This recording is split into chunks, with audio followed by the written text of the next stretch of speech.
Bonjour à tous, je suis très heureux de vous retrouver pour une nouvelle vidéo. Aujourd'hui, on va parler de mon programme d'entraînement. Comme vous le savez peut-être, je prépare ma prochaine compétition. Une compétition qui se déroule le week-end du 2 octobre en République tchèque à Prague. Et cette compétition, c'est l'Olympia Amateur.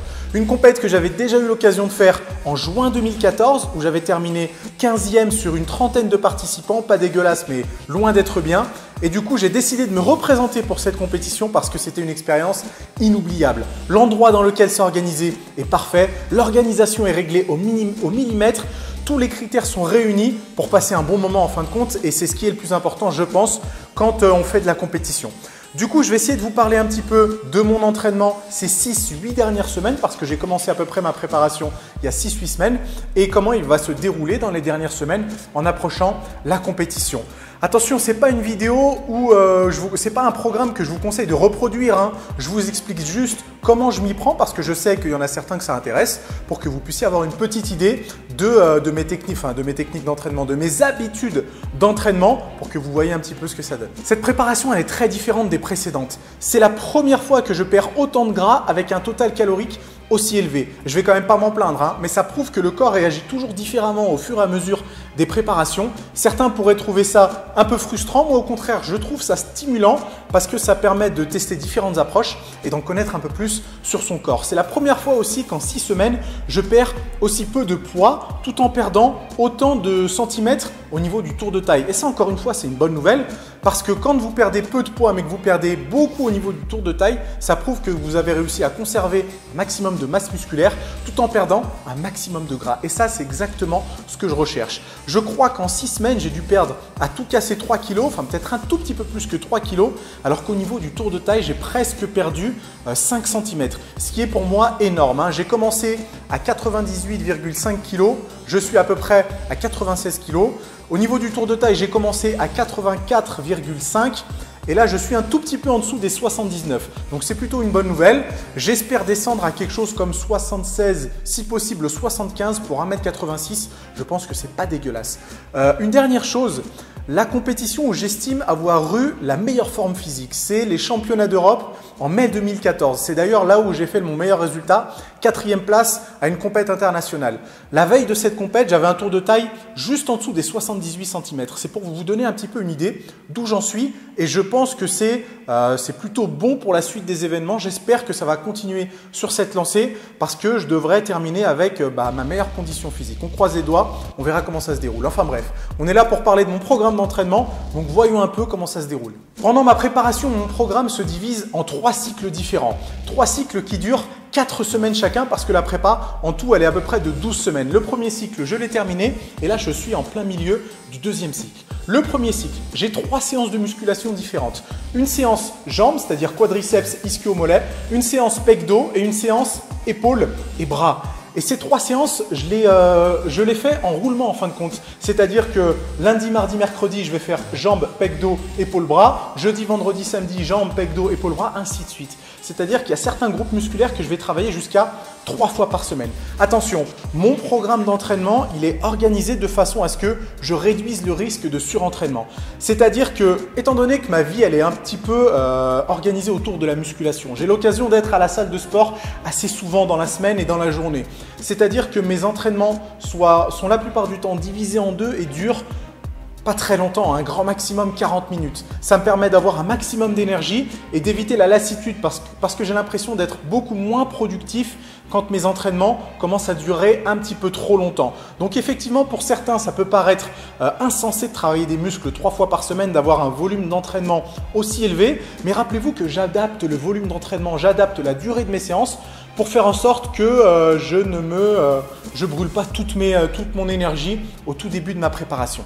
À l'intérieur de ce cycle de 4 semaines, même si l'organisation des séances ne change pas, les séances en elles-mêmes vont changer tous les 2 entraînements. C'est-à-dire que je ne vais pas faire la même séance plus de 2 fois.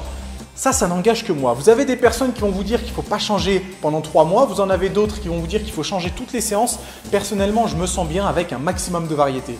Et je ne change pas tous les entraînements, mais disons que tous les 2-3 entraînements, j'essaie de varier ma séance pour faire en sorte d'avoir un peu de variété et de continuer à être stimulé. Encore une fois, ça n'engage que moi.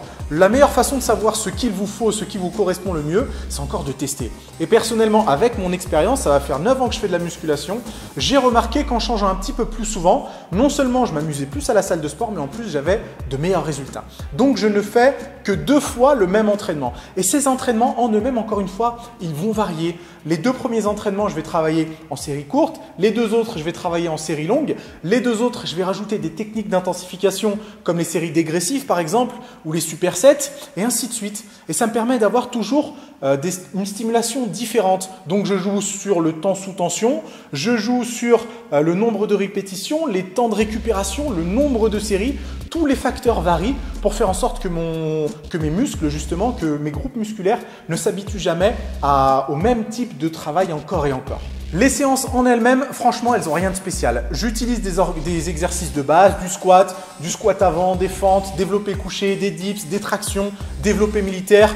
Encore une fois, rien de spécial. Je m'attache à avoir des exécutions parfaites. Vous le voyez quand je poste des vidéos sur Facebook, j'essaie d'avoir le mouvement le plus propre possible, de m'attacher à bien maîtriser la contraction volontaire pour stimuler un maximum de fibres musculaires. C'est pour moi primordial et c'est ce qui me permet, je pense, de conserver un max de masse musculaire pendant une phase de sèche parce que ça, c'est super important. Donc encore une fois, rien de spécial. L'organisation de mes séances en général, je commence par les exercices de base, je finis par les exercices d'isolation. Ça peut changer une fois de temps en temps selon ma forme. Les séances en elles-mêmes, je ne les prépare pas à l'avance. En général, je les improvise entre guillemets, mais encore une fois, je sais ce qui marche le mieux pour moi. Donc ça me permet d'avoir quand même une trame qui est plutôt bien organisée, bien structurée. Au niveau des jours de repos, honnêtement, j'en prends pas des masses. La plupart du temps, je m'entraîne 7 jours sur 7 parce que j'aime bien m'entraîner et que je me sens mieux comme ça. Encore une fois, ma vie est organisée autour de la musculation, donc j'ai la possibilité de prendre la récupération qui va avec. Je m'alimente, je m'entraîne et je me supplémente en fonction justement de mon programme d'entraînement. Donc c'est pour ça au début, je vous ai dit de ne pas chercher à le reproduire parce que c'est mon mode de vie. Je n'ai pas un travail à côté qui va me prendre 8 heures dans la journée. Au contraire, mon travail, c'est la musculation. C'est ce qui me permet de m'entraîner aussi souvent sans risquer le surentraînement, sans risquer la régression. Donc les jours de repos, une fois de temps en temps. La plupart du temps, je m'entraîne 2 fois par jour. Le matin, musculation, le soir, cardio. Il y a des fois où je divise ma séance de musculation en 2 et du coup, je ne fais pas de cardio. Pour le cardio, c'est simple, fractionné, haute intensité. Je ne fais que ça. Pas de cardio à jeun, pas de vélo pendant 45 minutes parce que d'une, je trouve que c'est moins efficace. C'est pas moins efficace. J'aime pas ça, c'est tout. J'aime pas passer 45 minutes sur la même machine. Donc, je préfère me faire une bonne séance de fractionné de HIIT. En 15 minutes, c'est plié. Je fais en général soit du rameur, soit des sprints, soit du vélo. Ça me fait une bonne séance courte et au moins, je n'ai pas l'impression de passer ma vie à la salle parce que je passe déjà assez de temps à la salle de sport. Le deuxième cycle d'entraînement, il est un peu similaire au premier. La seule différence, c'est que j'ai 4 séances d'entraînement. Quadri-ischio, pectoraux triceps, dos biceps et épaules. Les mollets, je les travaille tous les 2 jours, peu importe la séance sur laquelle ils tombent. Et les abdos, j'aime pas trop ça. Je les travaille tous les 3 jours et encore, c'est des séances très courtes de 10 minutes avec 2 petits exercices. D'ailleurs, il faudrait peut-être que je m'y mette à les travailler un petit peu plus souvent et avec un peu plus d'intensité. Sinon, au niveau de l'organisation des séances, c'est exactement la même chose. Je ne fais pas plus de 2 fois la même séance. Et chaque groupe de séances a sa trame distincte, c'est-à-dire que je vais travailler soit en série longue, soit en série courte, récup longue, récup courte, etc., etc. Je ne sais pas ce que je vais faire la semaine prochaine. Enfin, j'ai juste une petite idée, mais ça s'est peut-être amené à changer. Par contre, je sais ce que j'ai fait la semaine dernière. J'ai travaillé en série de 15 avec des récupérations assez courtes, entre 25 et 30 secondes. Il y a de grandes chances pour que la semaine prochaine, je passe à des séries un peu plus courtes avec des récup un tout petit peu plus longues. Encore une fois, exercice de base. Enfin, je favorise les exercices de base parce que d'une, ils vont cibler un maximum de fibres musculaires et en plus, ils vont engranger une dépense calorique beaucoup plus importante. Je m'attache à avoir une bonne exécution, à maîtriser la contraction volontaire et c'est nickel. Point de vue cardio, ça change un tout petit peu, c'est-à-dire que j'augmente un peu le volume de travail. Sur le premier cycle d'entraînement, en général, je me limite à 10 accélérations. Quand je vais faire des sprints, je fais 10 fois 100 mètres. Quand je fais du vélo, je fais 10 fois 20 secondes. Quand je fais du rameur, je fais 10 fois 200 mètres. Cette fois-ci, je passe au niveau supérieur, c'est-à-dire qu'au lieu d'en faire 10, j'en fais 12, tout simplement, parce que j'ai l'énergie pour et je pense que c'est important de varier un petit peu l'intensité ou même d'augmenter l'intensité pour avoir de meilleurs résultats. Il y a de grandes chances pour que les 4 dernières semaines, je lève le pied un petit peu et je passe à du cardio à un peu plus faible intensité parce que ça serait dommage de se cramer si proche de la compétition. Au niveau des jours de repos, c'est la même histoire. En général, je m'entraîne 7 jours sur 7 et je prends de la récupération, je prends du repos quand j'estime en avoir besoin, c'est-à-dire une fois de temps en temps. Je crois que les 6 dernières semaines, j'ai dû prendre 2 ou 3 jours de récup grand maximum. Le dernier cycle d'entraînement, les 4 dernières semaines avant la compétition, et ben ça je vais le garder pour une autre vidéo parce que j'ai l'impression que ça fait une demi-heure que je papote et j'aurais pas envie de vous ennuyer. Si vous avez aimé, si ça vous a plu, dites-le moi et je ferai l'autre vidéo le plus rapidement possible parce que ces 4 dernières semaines, elles sont difficiles à envisager. Pour moi en tout cas, c'est les plus difficiles à gérer parce que tout se joue en fonction de la forme physique, de la progression et du temps qui reste. Ça me fait un peu peur entre guillemets, mais en tout cas, c'est les 4 dernières semaines qui pour moi demandent le plus de travail. Enfin bref, dites-moi ce que vous en pensez. Les questions, vous savez comment ça marche, ça va dans les commentaires. Je suis en train d'essayer de donner mon maximum. J'essaie de faire le plus d'efforts possible justement pour arriver avec la meilleure condition physique et ne pas vous décevoir parce que je sais qu'il y en a pas mal qui me suivent et j'espère que mon résultat, ou en tout cas ma forme physique, sera à la hauteur de ce que j'essaye de vous transmettre. Je ne peux pas vous garantir que je vais faire un podium ou une première place parce que les critères en men's physique, ils sont quand même un peu particuliers, il ne faut pas se le cacher. Mais en tout cas, je fais tout pour avoir ma meilleure forme physique et ça, c'est le plus important. Donc, souhaitez-moi bonne chance et on se retrouve bientôt pour une autre vidéo.